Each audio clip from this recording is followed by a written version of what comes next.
The giant AC-130 gunship is packed to the brim with weapons. Let's take a look at three of its main ones.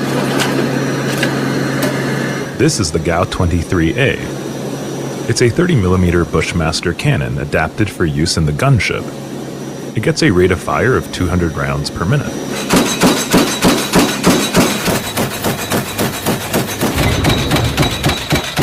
But maybe you need something faster.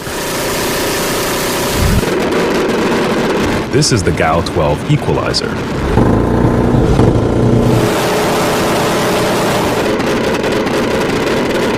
Using 25mm rounds, it gets a staggering 4,000 rounds per minute firing rate.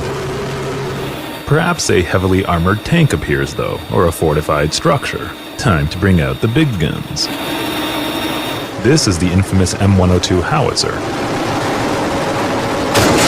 It hits out to over 15 kilometers with a 105mm shell.